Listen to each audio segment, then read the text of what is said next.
O proxecto Aula do Mar é un proxecto de integración social destinado a persoas con enfermidade mental no que traballan todas as habilidades cognitivas ou emocionais que teñen ao mellor mermadas por tema da enfermidade. O que facemos neste programa de Terapia Mar é un recorrido por toda a historia mariñeira, porque moitos dos nosos usuarios pois están conectados de algún xeito á vida mariña, ben por os seus familiares ou porque algún deles tamén estivo embarcado, e tamén unha serie de actividades terapéuticas á man, escritas, a través de fichas, de foros, de xogos de rol, que sempre invitan a unha reflexión, invitan a que logo falen entre eles, e dentro diso traballan todas esas habilidades como é a concentración, a memoria, o traballo en equipo, esa cohesión grupal que é tan importante para eles, para as propias persoas diagnosticadas de enfermidade mental, que lles axuden tamén a vivir en sociedade. A actividade de Creamar consiste nunha serie de talleres de formación,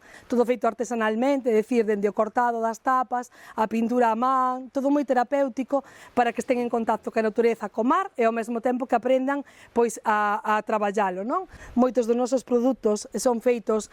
con barro, á man, e todos os elementos que saen de aí, esas obras de arte, como nos gusta chamalas, pois ao final van destinadas a unha exposición. De feito, hoxe podemos ver unha exposición recén posta desta Aula do Mar, concretamente en San Cibrao, onde están expostos moitos dos produtos que eles desenvolveron. A actividade de Coidamar contempla unha serie de talleres como son as limpezas en praias, o tema de reciclaxe tan importante para coidar o noso medio ambiente e todas aquelas actividades que conlevan unha mellora do noso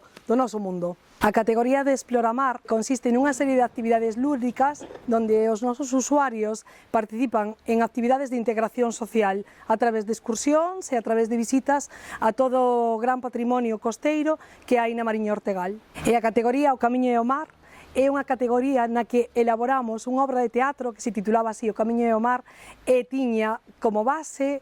o destino a Santiago por todos os povos da costa da Mariña ata chegar a Santiago. Coñecín o proxecto Aula do Mar da Mariña nunha das visitas que fixen este mes a esa zona,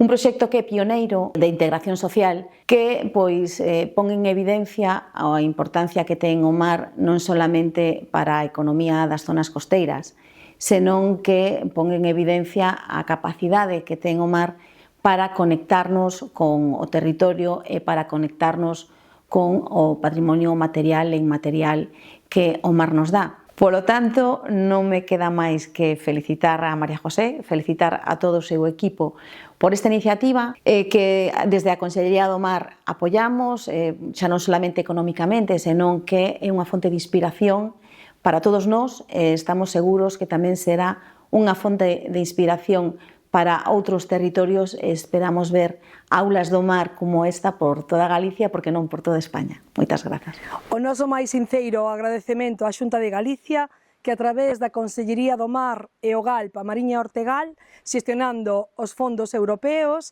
fixeron posible a creación da nosa Aula do Mar, a primeira Aula do Mar inclusiva de Galicia, Aula do Mar a Mariña.